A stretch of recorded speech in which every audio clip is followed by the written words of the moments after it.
Sampurasun. Selamat datang di channel YouTube Padepokan Gagak Karancang Official. Kumaha damang? Bagaimana kabarnya Anda semuanya? Semoga Anda semua selalu diberikan kesehatan serta keberkahan oleh Tuhan Yang Maha Esa. Bagi Anda yang belum subscribe channel Padepokan Gagak Karancang Official, silahkan subscribe terlebih dahulu, supaya tidak ketinggalan kabar seputar seni, adat dan budaya warisan leluhur kita, dan tentunya tidak ketinggalan kabar dari Padepokan Gagak Karancang Indonesia. Bagi yang suka dengan video ini silahkan di-like dan bagikan videonya di akun sosial media Anda.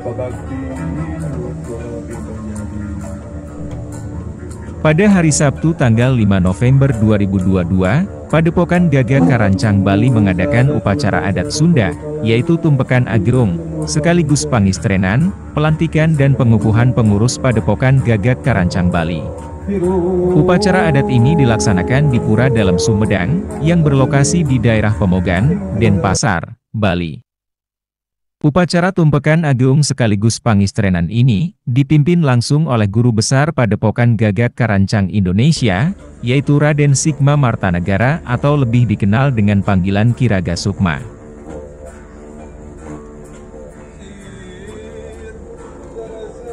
Upacara ini dihadiri langsung oleh pengempon sesepuh Pura Dalam Sumedang, yaitu Profesor Dr. Iketut Siki Kawiana, SPB, SPOT dan juga perwakilan para tokoh lintas agama, para seniman dan budayawan yang berada di Pulau Dewata Bali. Semua duduk sejajar membaur menjadi satu, tidak membeda-bedakan ras, suku dan agama. Kayaknya kita sudah bersaudara.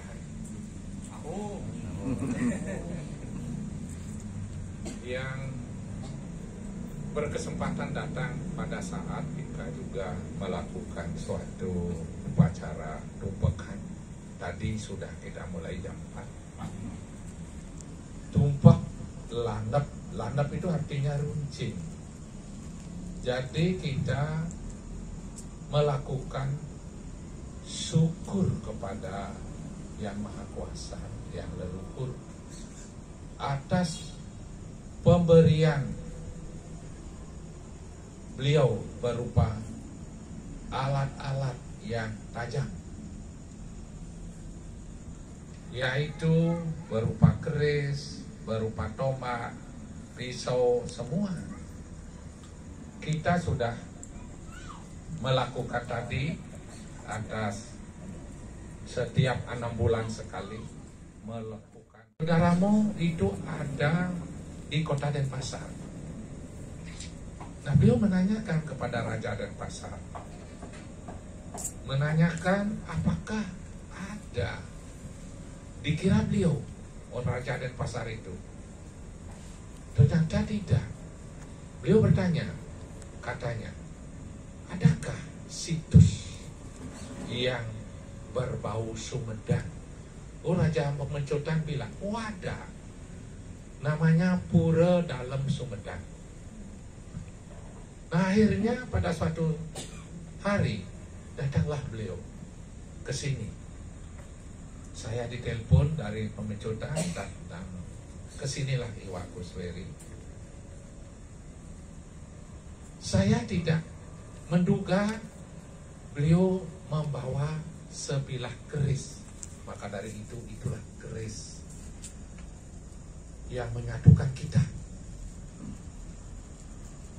Sedih, beliau memperlihatkan keris. Saya kaget. Loh, saya kok juga punya keris yang bukan mirip, sama. Tadi sudah Bapak Guru Besar sudah saya serahkan itu. Inilah yang menyatukan kita. Katanya yang putri di sini, yang putranya yang di sana. Maka dari itu kita pernah napatilas ke sana, yaitu ke Jati Gede sudah. Nah di sanalah yang dapat mewisik lagi bahwa inilah yang menyatukan kalian. Dan pada haul yang dilakukan bulan Oktober tahun berapa saya ikut di sana. Nah maka dari itu kita sebetulnya dikira oleh beliau Iwak Kusweri pasti menjabat atau raja-raja di Denpasar. Di sini kita belum jadi. Beliau bilang, iya anakku, sekalipun anak di sini, aku akan bawa kamu. Dalam sambutannya, beliau Bapak Profesor Dr. Iketut Siki Kawiana menceritakan sejarah singkat Pura Dalam Sumedang. Dari awal berdirinya Pura Dalam Sumedang, beliau tidak tahu bahwa ada satu daerah yang bernama Sumedang, hingga suatu waktu ada perwakilan keluarga Keraton Sumedang Larang yang sowan silaturahmi ke pura tersebut, dan bertemu dengannya. Ketika itu, keluarga Keraton Sumedang Larang membawa satu pusaka, berupa keris warisan leluhur Sumedang Larang, yang ternyata sama persis dengan pusaka yang dimiliki oleh keluarga besar Pura Dalam Sumedang. Kedua pusaka tersebut ternyata sejodoh, dan menurut sejarah dipercaya merupakan warisan leluhur Sumedang Larang. Nah dari beliaulah kita mendapat. Seiring berjalannya waktu, keluarga besar Pura Dalam Sumedang pun mengunjungi dan berziarah langsung ke patilasan dan makam para leluhur kerajaan Sumedang Larang di daerah Sumedang, Jawa Barat.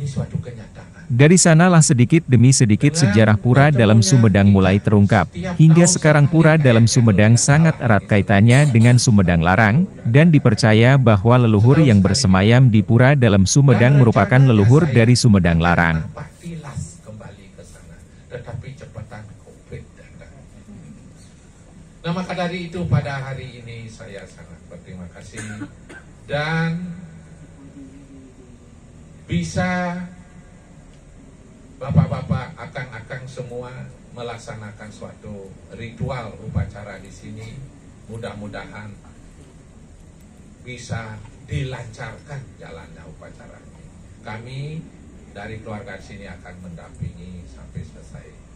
Dan akhir kata ada hal-hal yang tidak berkenan, kami mohon maaf yang sebesar-besarnya, baik itu berupa pikiran, kata-kata maupun pelaksanaannya.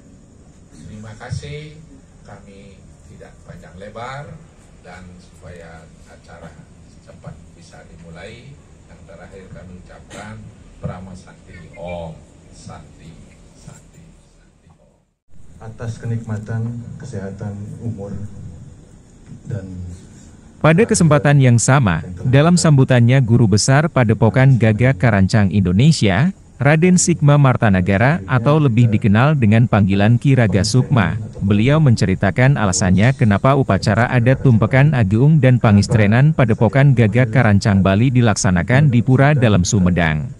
Gagak Karancang bukan sekedar nama, Gusti Gagak Karancang adalah marwah dari leluhur, marwah dari Pajajaran, marwah dari Sumedang Larang, dan saya mendapatkan bewisik atau wangsit. Beliau menuturkan, karena awal mula lahir dan berdirinya Padepokan Gagak Karancang, yaitu di kota Sumedang, Jawa Barat. Dan beliau menceritakan juga bahwa mendapatkan wangsit pertama kali nama Gagak Karancang yaitu ketika beliau sedang menjalankan lelaku spiritual di patilasannya para leluhur Sumedang Larang, yaitu di makam Prabu Geusan Ulun atau Pangeran Angkawijaya, Raja Sumedang Larang terakhir. Dan di patilasannya Eyang Jaya Perkasa atau Sang Hyang Hau, Kanda Galante atau patih dari Kerajaan Sumedang Larang. Harus sampai estafet nanti kelak ke keturunan anak cucu kita. Beliau Ki Raga Sukma menuturkan, jadi kenapa upacara adat dan pangistrenan Padepokan Gagak Karancang Bali ini dilaksanakan di Pura Dalam Sumedang? Karena di Pura Dalam Sumedang dipercaya bersemayamnya salah satu leluhur Sumedang Larang, dan kita sebagai keturunan Kerajaan Sumedang Larang, mengaitkan rasa dan rumasa, berdoa dari tempat ini untuk terhubung ke para leluhur Sumedang Larang. Kemudian saya meminta izin kepada pengempon. Ki Raga juga menjelaskan secara singkat tentang upacara adat Sunda, Tumpekan Ageung. Ritual tumpekan salah satu upacara adat budaya Sunda wiwitan, dalam ritualnya tidak dibatasi oleh perbedaan agama, suku, ras, jenis kelamin dan lain sebagainya. Acara terbuka untuk siapapun yang mau menerima cara tersebut dan yang ingin merasakannya.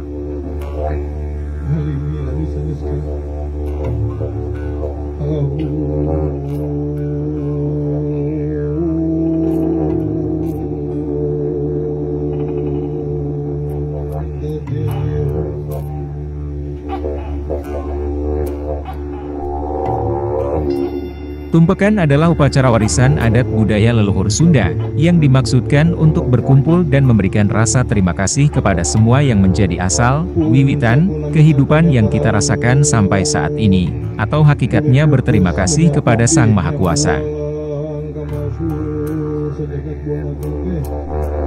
Ritual tumpekan dilaksanakan setiap hari Sabtu atau Saniscara, sedangkan untuk ritual tumpekan Ageung dilaksanakan setiap hari Sabtu Kliwon atau Saniscara Kliwon. Ritual tumpekan atau syukuran nganuhun keun, yaitu laku spiritual yang mengasah kealingan, kesadaran sejati, sebagai manusia.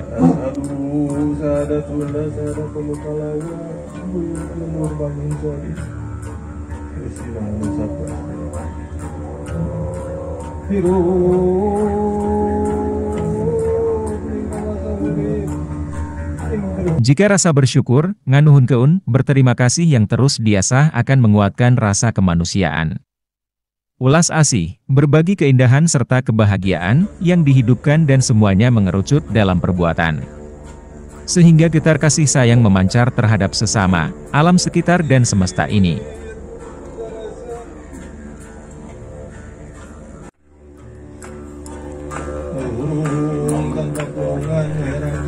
Rangkaian upacara tumpekan agung ini dimulai dengan upacara adat dari Hindu Bali, dilanjutkan dengan upacara adat Sunda, yaitu pembacaan Rajah Bubuka, Rajah Agung Kasumedangan, Rajah Pamuna.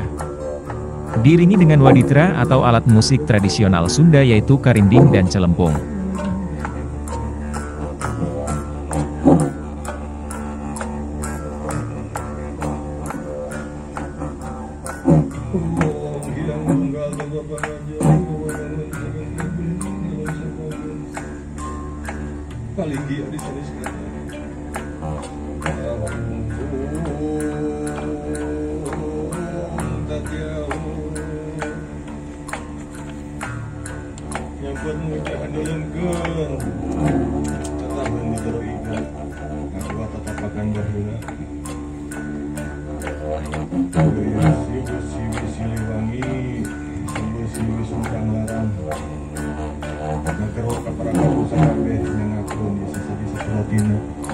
Kainung ngandung ka bapak ngayuga, kainung ngandung ka bapak ngayuga, bapak angkasa ibu pertiwi, opat kalung pantet,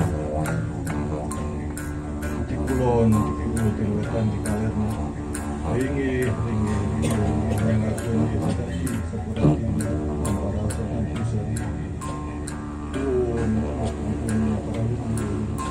Sili asa, sili asa.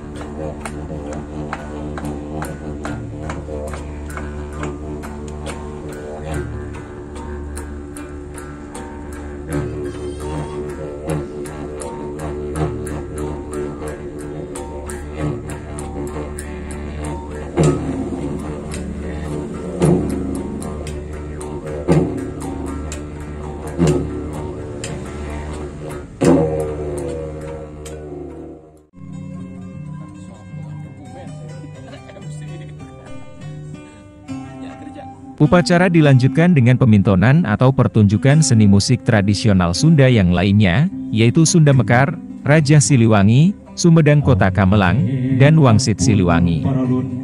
Dengan diiringi oleh alunan kecapi suling, musik khas Tanah Parahyangan, sehingga suasana upacara ini menjadi sangat sakral dan syahdu.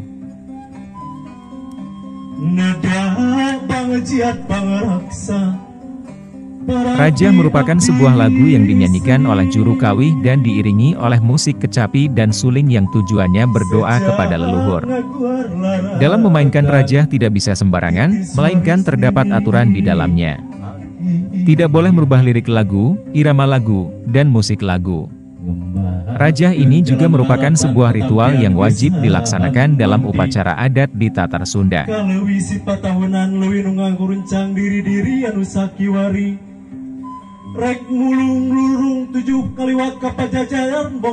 Rajah terbagi menjadi dua, yaitu Rajah Bubuka dan Rajah Pamuna.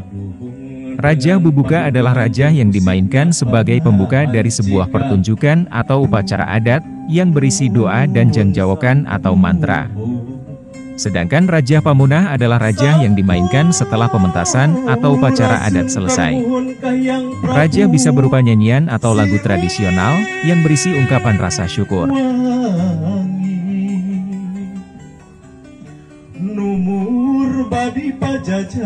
Terdapat mitos-mitos seputar rajah ini. Salah satunya Rajah Siliwangi, yang apabila kita membacanya dengan benar maka akan memanggil spirit leluhur. Rajah ini biasanya ada pada pertunjukan carita pantun, carita wayang, wayang golek, teater Sunda, upacara adat, dan lain-lain.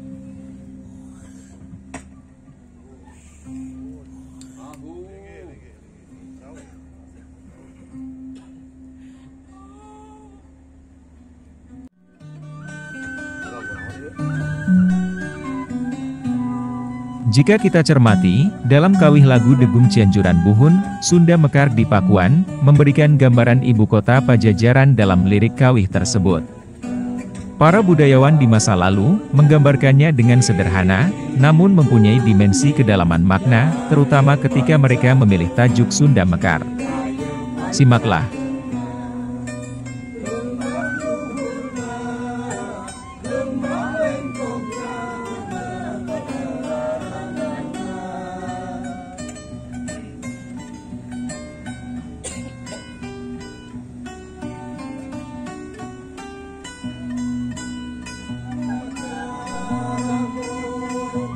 Ujaran para leluhur, ciri bumi kota Panca Tengah, gunung, berlembah curam, tanah keberadaannya.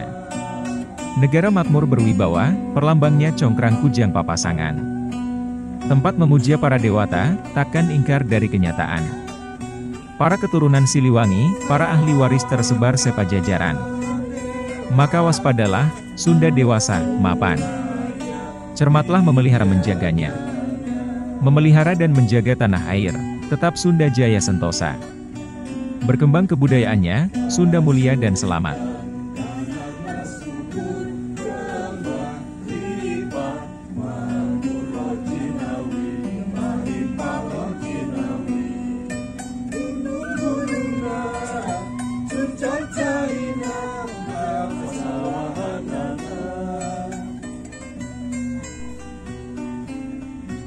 Menurut Kamus Bahasa Sunda, cacandran adalah ujaran para leluhur yang banyak bertalian dengan kondisi zaman sekarang.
Upacara ini ditutup dengan seni sakral asli dari daerah Sumedang, Jawa Barat, yaitu seni Tarawangsa. Seni Tarawangsa ini diyakini sudah ada lebih dari ribuan tahun yang lalu. Sebagaimana tertulis dalam kitab-kitab lontar Sunda kuno.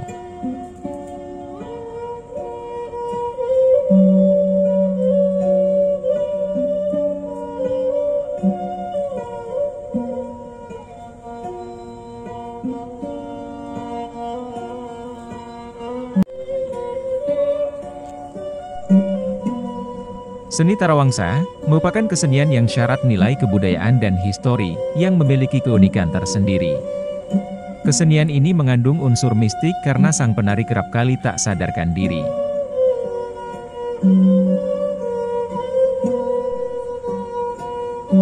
Pada zaman dahulu, seni Tarawangsa sebagai media rasa syukur atas melimpahnya panen padi, dan media menyambut Dewi Sri yang dipercaya memberi kemakmuran bagi masyarakat Sunda. Tanaman padi dipercaya sebagai titisan Dewi Sri, sesuai aliran Buddhisme Wajrayana yang pernah berkembang di Tatar Sunda. Tarawangsa juga sebagai media ungkapan terima kasih kepada para leluhur.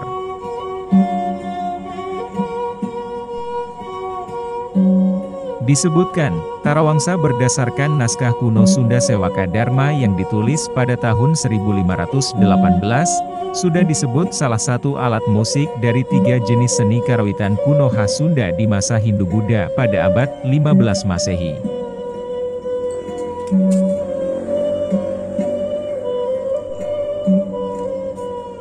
Dilansir dari portal Kementerian Pendidikan dan Kebudayaan, Tarawangsa berasal dari kata tea, ra dan wangsa. Tea berasal dari akronim Meta yang berasal dari bahasa Sunda, yang artinya pergerakan. Ra berarti api yang agung, artinya sama dengan Ra yang terdapat dalam bahasa Mesir dengan analogi api adalah matahari. Wangsa merupakan sinonim dari kata bangsa, yaitu manusia yang menempati satu wilayah dengan aturan yang mengikat. Sehingga, Tarawangsa memiliki arti sebagai kisah kehidupan bangsa matahari. Dengan kata lain, Tarawangsa merupakan kesenian penyambutan bagi hasil panen padi yang tumbuh sangat bergantung pada matahari. Kesenian ini sebagai simbol syukur terhadap Tuhan Yang Maha Esa.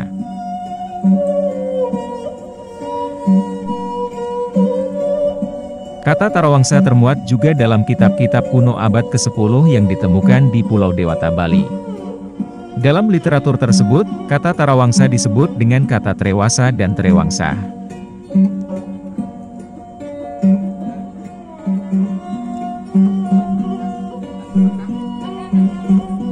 Pada masa itu kesenian sudah hidup di masyarakat Sunda, Jawa, dan Bali. Tapi sayangnya, seiring perkembangan zaman, kini bekas atau artefak alat musik ini sudah tidak ditemukan lagi di daerah Jawa Tengah, Jawa Timur maupun di Pulau Dewata, Bali.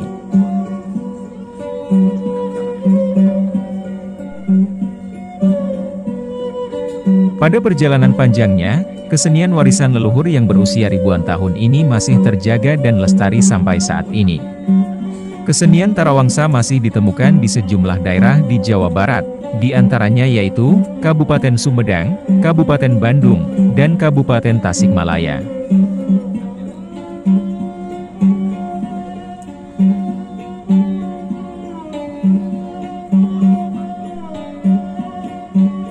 Pemain Tarawangsa hanya terdiri dari 2 orang, yaitu 1 orang pemain Tarawangsa dan 1 orang pemain jentreng. Semua pemain Tarawangsa terdiri dari laki-laki. Dalam pertunjukannya ini biasanya melibatkan para penari yang terdiri dari laki-laki dan perempuan. Mereka menari secara teratur.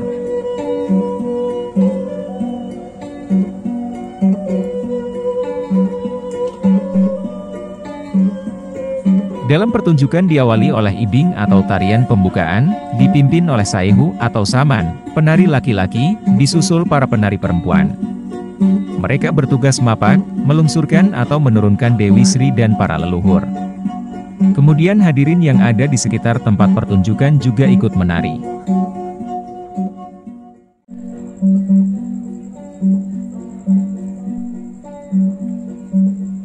Tarian Tarawangsa tidak terikat oleh aturan-aturan pokok, kecuali gerakan-gerakan khusus yang dilakukan oleh saehu dan penari perempuan yang merupakan simbol penghormatan bagi Dewi Padi.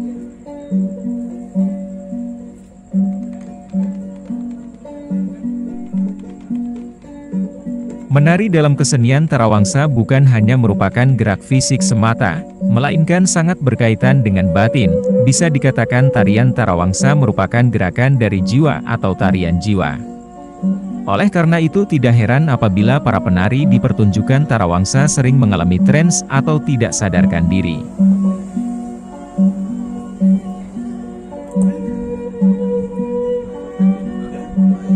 Semua yang hadir di upacara ini dapat merasakan vibrasi energi dan kesakralan upacara, sehingga semua tamu undangan yang hadir larut dalam euforia upacara.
Merapat.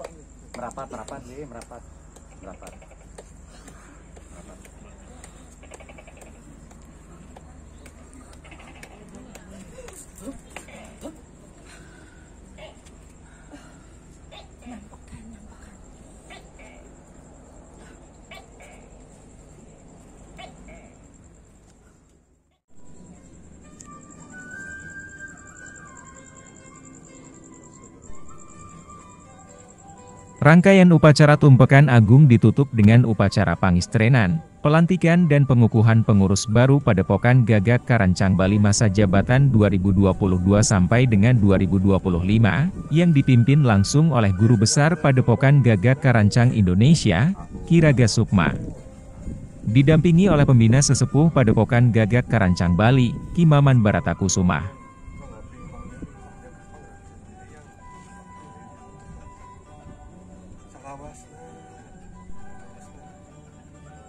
Upacara pangistrenan, pelantikan dan pengukuhan pengurus baru Padepokan Gagak Karancang Bali masa jabatan 2022 sampai dengan 2025 diawali dengan mipit amit, memohon restu kepada leluhur Sumedang Larang, supaya para pengurus Padepokan Gagak Karancang Bali selalu ajek dan pancek, diberikan kesehatan dan selalu dalam lindungan Tuhan Yang Maha Esa.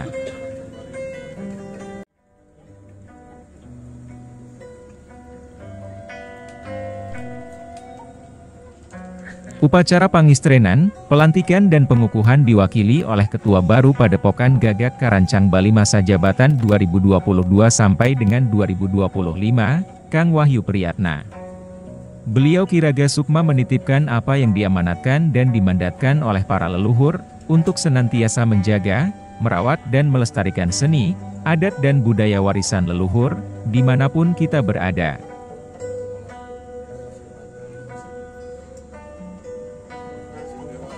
Kenapa upacara pangistrenan, pelantikan dan pengukuhan pengurus Padepokan Gagak Karancang Bali di Pura Dalam Sumedang? Karena Ki Raga Sukma ingin para pengurus Padepokan Gagak Karancang Bali tidak hanya berjanji dan bertanggung jawab kepada organisasi, akan tetapi berjanji dan bertanggung jawab kepada diri sendiri, kepada Niskala, kepada leluhur Sumedang Larang, sebagaimana amanat dan mandat para leluhur Sumedang Larang, karena lahirnya Padepokan Gagak Karancang adalah untuk senantiasa menjaga, merawat serta melestarikan marwah spiritual, seni, adat dan budaya warisan leluhur, untuk nantinya estafet dan meneruskan warisan adiluhung ini kepada generasi selanjutnya. Dan untuk menjaga eksistensi warisan adiluhung ini supaya kelak tidak hilang ditelan zaman. Mari sama-sama kita jaga, rawat dan lestarikan warisan adiluhung leluhur Nusantara. Karena jika bukan oleh kita sebagai generasi penerus, oleh siapa lagi? Terima kasih sudah menonton video ini dari awal sampai akhir. Semoga membawa manfaat.